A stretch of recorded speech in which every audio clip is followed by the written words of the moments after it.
Olá pessoal, boa noite. Hoje é quarta-feira, dia 26 de abril, Rio de Janeiro. Hein? Hoje o Bolsonaro foi depor na Polícia Federal sobre tudo que aconteceu no 8 de janeiro. E naquelas datas ali, bem seguidinhas, né? E aí a primeira pergunta que a Polícia Federal fez para o Bolsonaro foi o seguinte: no dia 10 de janeiro, ele estava lá nos Estados Unidos, ele publicou um vídeo que não era ele recebeu de alguém lá, mas o vídeo questionava a urna eletrônica, questionava a lisura da eleição, dizia que o Lula não foi eleito pelo povo, que o Lula foi escolhido pelo STF, pelo TSE, enfim, por aí vai. E aí fizeram essa pergunta a ele, ex-presidente, que é uma vergonha a gente falar, né, ex-presidente para ele, mas enfim, infelizmente é uma marca da nossa história. Esse cara, esse canalha, esse bandido foi presidente da República durante 4 anos. E aí perguntaram para ele, e aí, acreditem, aquele machão que a gente via aqui, virou um cordeirinho, virou um, como diz o Lindbergh Faria, ficou brochável, né? Brochado, porque ele se dizia imbrochável. E acreditem se quiser, o que ele disse foi: eu, no dia 8, da madrugada de 8 para 9, eu fui internado nos Estados Unidos. Sempre ele com essas internações que a gente nunca sabe bem como é que são, né? Por causa, bem na data, bem ali, com a coisa fervilhando no Brasil. Muita coincidência, né? E sobre o negócio de obstrução intestinal, não sei o que lá, e eu saí do hospital no dia 10, ainda sob efeito da morfina que eu tomei e completamente fora de mim, assim, com minhas faculdades mentais prejudicadas. E aí eu recebi esse vídeo de um amigo e eu ia guardar o vídeo, arquivar o vídeo lá no meu computador.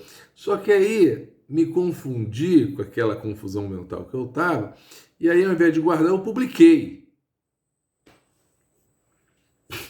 Alguém acredita? Primeiro, o problema é que esses caras não contam, e os advogados deles, isso aí foi orientação. Só para não esquecer depois, quanto a todo o resto do 8 de janeiro, ele se recusou a responder todas as perguntas, disse que não tinha nada a comentar e tal, só respondeu essa, segundo o que a imprensa está dizendo. E aí, já há médicos nas redes sociais e na própria imprensa falando que, olha só, a morfina, para deixar o cara realmente fora das suas faculdades mentais, tinha que ser uma dose absurda. E ele, por várias características dele, até pelo problema que ele teve, ele nem poderia tomar. Isso são os médicos falando, tá, gente? Eu não sei se é verdade ou não. Que ele nem poderia tomar essa dose. Ou seja, a dose que ele pode ter tomado de morfina, se é que tomou. Dizem que sim, que eles apresentaram lá um laudo do hospital que dizia que ele tomou morfina. Deve ter sido numa dose baixíssima que não levaria a isso. Segunda coisa, quando o cara tem um negócio desse e está ainda meio fora de si, o hospital não dá alta. O cara fica lá, já para esperar passar o efeito desse ou de outro medicamento, para depois sair. Mas nos Estados Unidos a hospitalização é muito cara, é tudo particular, é muito caro e tal. Azar dele. Quem manda estar nos Estados Unidos? Quem manda ir para aquela merda daquele lugar? Bom, tem gente que não acha merda, então se alguém ficar ofendido, desculpe. Mas eu acho. Quem manda ir para lá? Né? E outra, aí isso é facílimo de buscar. É só o pessoal querer. Como é que ele saiu do hospital para ir para a casa que ele estava lá? Provavelmente entrou num carro, saltou lá na porta, ainda deu tchauzinho lá para o público, tal, não sei o que. Terceiro e último. Ele falou essa mesma coisa durante 4 anos. Falou e agiu. E aí já tem gente, inclusive o Janones nesse ponto é ótimo, que ele está dizendo o seguinte: então eu vou pedir a prisão dele. Por quê? Se ele falou isso, né, colocou o vídeo no ar, e diz que estava fora de suas faculdades mentais, e como durante 4 anos ele só fez isso, então quer dizer que ele governou o país fora de suas faculdades mentais, coisa que a Constituição, obviamente, não permite, nem aqui, nem acho que em nenhum lugar do mundo.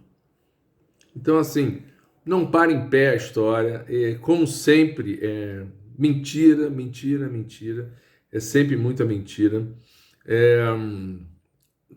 E aí, assim, bom, deixa eu só checar aqui, não tem mais nada para falar. Aí eu vou aproveitar, já vou falar de mais uma mentirinha que eu acabei de ouvir agora, não anotei por isso, que senão eu vou esquecer. Vocês acreditam que aquela história da Michelle, que eu contei ontem aqui, né? Que recebeu as joias no Alvorada, aí a servidora diz que ela e o Bolsonaro pegaram na mão, ela diz que não pegou e tal, não sei o que lá. Hoje já surgiu uma outra versão deles lá, da assessoria deles lá, de que a Michelle, sim, recebeu a caixa, mas a caixa estava fechada, ela e o Bolsonaro.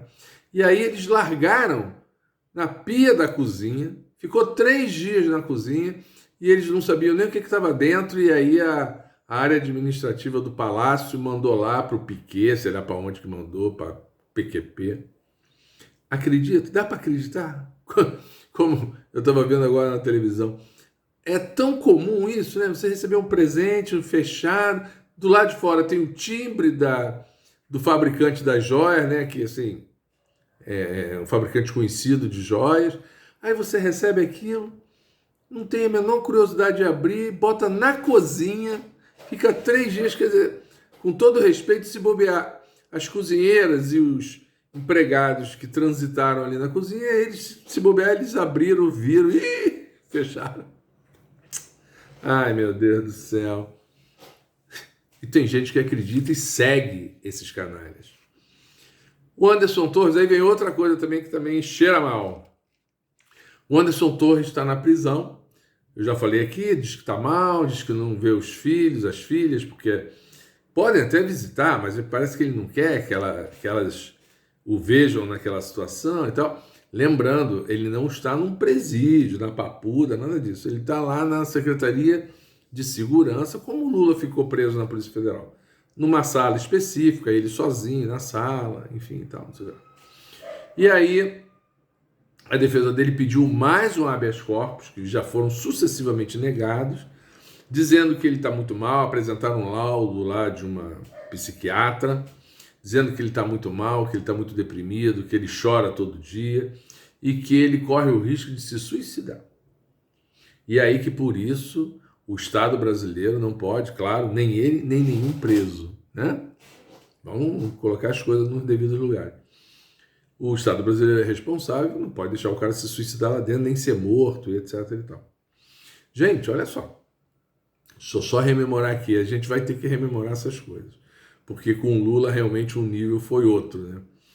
Quando o Lula chegou na Polícia Federal, ele conta essa história, é super interessante. Os policiais pediram a ele para ele tirar o cadarço do sapato, entregar para eles, o cinto e uma possível gravata. Ele nem estava de gravata, mas se tivesse, teria que entregar.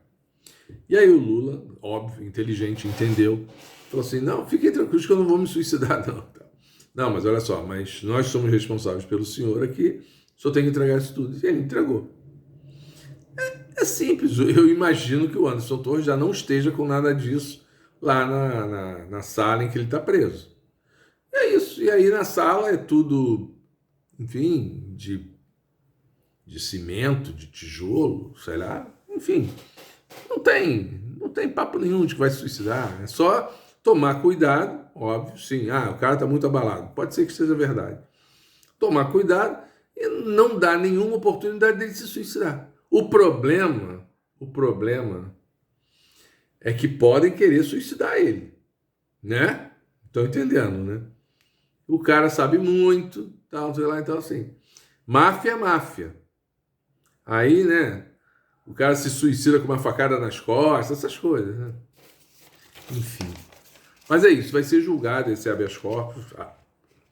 Tomara, sinceramente, que o Alexandre de Moraes não conceda. Pode ser que conceda, que ele, nesse ponto, ele é preocupado com a saúde das pessoas. Mas veja o que aconteceu com o Roberto Jefferson. Foi exatamente isso. O Alexandre concedeu, porque ele estava mal, é diabético, tem câncer, sei lá o que é. Liberou, o cara mandou tiro e granada em cima dos policiais federais. Aí tá preso de novo, né? Então, assim, já deixa preso. Já deixa preso. Gente, a Janaína Pascoal, eu já falei aqui de joia, vou falar também de novo aqui. A Janaína Pascoal disse ontem, acho que foi ontem, na CNN, que ela participa lá de um programa horroroso chamado Grande Debate Final, uma meleca dessa, que não há nenhuma prova de que aqueles colares todos, aquelas joias todas recebidas pela família Bolsonaro, seja corrupção. Mas ela também acha que não foi um presente puro e simples. Como explicar o presente desse valor para Bolsonaro e Michele? Aí acreditem. Ela disse que provavelmente o príncipe se apaixonou platonicamente, que é para não dar nenhuma insinuação de que a Michele transou com o príncipe, né? Que o príncipe platonicamente se apaixonou pela Michele e aí resolveu dar um presente fora do comum. Também dá para acreditar nisso? E a CNN bota essa mulher todo dia na televisão. Aliás, vamos falar da CNN aqui. Só está fazendo bobagem e não é pouca. Aliás, vamos falar agora. Não, antes. A Justiça suspendeu o Telegram. É uma dessas umas coisas, tipo um WhatsApp, só que é o concorrente do WhatsApp, né, de troca de mensagens, em todo o Brasil. E eles estavam multados em R$100 mil por dia até que entreguem dados de nazistas que têm perfil no Telegram e que pregam nazismo no Telegram. Então, não é só cortar os caras. A justiça quer os dados. Quem é o cara, como é que ele se identificou, enfim, aqueles detalhes tecnológicos que eu não sei exatamente quais, mas para tentar identificar esses caras e prender esses caras, né? E o Telegram se recusou a entregar. Então foi suspenso no Brasil inteiro. E a multa de 100 mil por dia de não entrega dos dados passou para 1 milhão por dia a cada dia que não entregue os dados. Muito boa a decisão da Justiça. E aí tem o projeto das fake news, que ontem passou o regime de urgência, deve ser votado terça-feira. E, enfim, aí é uma discussão que, óbvio, que é para combater ataques à democracia, nazismo, que está graçando no país, discurso de ódio, violência, questão das escolas, enfim. E os bolsonaristas estão fazendo um escarcéu porque, óbvio, para eles não é bom. Que impede que eles façam isso tudo, porque eles fazem, senão aqueles outros bolsonaristas fazem tudo isso que eu falei. E aí, gente, acreditem, o Deltan Dallagnol, ele postou uma fake news para combater o projeto de lei das fake news. Ele disse que isso ia permitir que esse projeto previa que se reescrevesse a Bíblia, tentando com isso angariar espaço junto aos evangélicos, basicamente. Ele fala para os cristãos todos, mas basicamente a gente sabe disso, os evangélicos. Segundo eu soube, nem os evangélicos entraram nessa pataquada. Agora, é triste a gente saber que esse cara, junto com o Moro, junto com mais outros procuradores, destruíram a indústria brasileira, os empresários, as empresas, essas empresas todas de construção, destruíram milhões de empregos e colocaram Lula 580 dias preso sem provas. É triste. Essa turma tem que pagar. Não é só dando um chega para lá neles, não. Tem que pagar sério. Gente, a CNN fez mais uma matéria mentirosa. A CNN enveredou por um caminho, realmente. Quando eu li, eu falei assim, gente, é inacreditável que a CNN... Eu não vi a matéria, tá? Eu só li. Eu falei, é inacreditável que a CNN tenha entrado nisso. Vamos lá, vou explicar. Ela fez uma matéria dizendo que o governo de São Paulo e advogados de uma indústria de fabricação de aviões ucraniana, que é a Antolov, o nome da empresa, é famoso. Os Antolov são os aviões cargueiros, grandões. Tinham planos desta empresa investir em São Paulo 50 bilhões de dólares em 5 anos. E que ela desistiu desse investimento por causa do Lula falar da guerra da Rússia com a Ucrânia. Quando eu li isso, eu falei assim, gente, tem alguma coisa errada. Tem alguma coisa errada. A Ucrânia não tem avião para fazer a guerra. Ela pede toda hora, acho que ontem ou anteontem eu falei disso aqui, toda hora ela pede para os Estados Unidos e para a Europa, para os países europeus, aviões para poder guerrear. Aí, uma indústria que faz avião na Ucrânia não faz o avião que a Ucrânia precisa e vai vender avião para o Brasil e vai investir aqui 50 bilhões. Estranho. Segunda coisa, 50 bilhões. Gente, a Ucrânia, claro, por conta da guerra, está destruída economicamente. Destruída. O PIB dela de 2022 foi negativo de 29%. A gente, quando fala de PIB, fala um para lá, dois para cá. Foi 29% de derrubada no PIB da Ucrânia no ano passado. É um país que está acabado, falido, arrebentado. Eu já falei isso aqui várias vezes. Depois da guerra, que insuflam, eu falo isso desde o início, é só pegar vídeo de 1 ano atrás meu, quando acabar isso tudo, a Ucrânia vai estar absolutamente encalacrada, porque a Europa e os Estados Unidos vão botar dinheiro lá, sempre fazem isso, vão botar dinheiro lá, mas não bota dinheiro dado, e nem bota dinheiro emprestado. É emprestado sim, mas a juros escorchantes. Eles vão ficar décadas pagando tudo que ficarem devendo aos Estados Unidos e Europa. E eles adoram isso, óbvio, Estados Unidos e Europa, porque ganham muito dinheiro com essa história, além da indústria bélica, né? Que eu também falo aqui toda hora.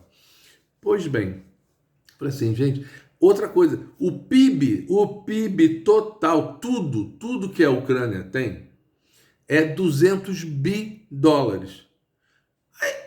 O cara vai dar 25%, 50 bi-dólares do PIB, é 1/4 do PIB. Isso inexiste em qualquer país do mundo. Pois bem, a CNN publicou isso, cheio de marra. Agora, final do dia, eu já tinha até... Ficou lá atrás no papel, porque eu já tinha terminado esse assunto. Saiu uma nota oficial da Antonov, exatamente a empresa. A própria CNN, eu li em outro lugar, que agora está todo mundo falando, e a CNN passando vergonha. E a CNN também teve que botar e nem desculpa pediu. Mas diz que ainda está esperando a confirmação de não sei quem para se posicionar, mas já botou a nota oficial da Antonov. É grande, eu peguei só um trecho. Aspas, atualmente há meios de comunicação de massa no Brasil. Ela não quis citar a CNN, mas foi só a CNN que fez isso. Há meios que estão compartilhando informação falsa de que a Antonov suspendeu supostas negociações sobre o suposto lançamento de aeronaves no Brasil. A Antonov não tem representante autorizado no Brasil e não concedeu a nenhum advogado ou escritório de advocacia autoridade para representar os interesses da empresa. Gente, é patético. É patético. Quem disse isso para a CNN foi o governo de São Paulo. Então, assim, eu acho que isso tinha que ser mais, a gente tinha que ser mais duro. A gente, que eu digo assim, as autoridades, os deputados, partidos e tal, tem que cobrar explicação primeiro do governo de São Paulo. Que isso, o governo de São Paulo produzindo fake news junto com um escritório de advocacia que diz que representa a empresa e a empresa diz que não tem nenhum escritório representando ela? é um a ser cobrado, o governador de São Paulo. A outra, a CNN empresa. E em terceiro, o William Vac, que é um jornalista ultradireitoso, que posa de isento na televisão e que produz esta e várias outras, mas essa aqui é enorme. Tem que haver cobrança séria. E não basta, sinceramente, um pedido de desculpas da CNN, não. Eles estão num caminho, estão num roteiro, lembrando o vídeo do dia 8, que eles publicaram de uma forma que dava a entender uma coisa e a outra, apesar de, claro, o vídeo mostrar falhas da segurança, e essas falhas foram propositais, do GSI, que ainda era do Bolsonaro, mas do jeito que a CNN mostrou, parecia que o governo Lula estava envolvido nessa história. E aquilo não foi de graça. Eu já falei aqui, o jornalista da CNN que fez aquilo é bolsonarista de carteirinha. Então, assim, não dá, porque tem pouquíssima audiência, mas tem gente que vê. E não dá. Aquilo, gente, é uma concessão pública. Concessão pública, pode ter a opinião que quiser do governo, criticar, bater, reclamar, xingar não pode. Mas fazer mentiras desse tamanho aqui é uma concessão pública. E aí, em última análise, o governo pode ir lá e caçar a concessão, porque ela está para servir ao público e não para manipular o público. Claro que não é só ela, tem outras. Só que essa aqui foi grave demais, como a outra também do vídeo foi grave demais. Rapidamente, a prévia da inflação de abril indica queda na inflação. Só para ter ideia, a inflação de abril do ano passado foi 1,70 e tal. A indicação para agora é a prévia dos 15 primeiros dias, é 0,57. E o Banco Central continua com juros lá na estratosfera. E, gente, o Xi Jinping ligou para o Zelensky. Que coisa, né? O Lula falou, China, você tem que entrar na missão de paz. Aí ontem eu contei aqui, né? O Biden e o Macron falaram China. E aí a China ligou para o Zelensky, o Xi Jinping. E vai mandar enviados a Kiev para começar a tratar de um cessar-fogo. Eles já estiveram na Rússia. E o Lula vai mandar, por pressão da própria Ucrânia, vai mandar lá o Celso Amorim. Eu não duvido, isso não está em lugar nenhum, mas eu não duvido que Celso Amorim coincida a agenda com os emissários da China e Brasil e China conversem com a Ucrânia na tentativa de evoluir nessa história. Vamos ver. A história dirá. Tchau. Até amanhã.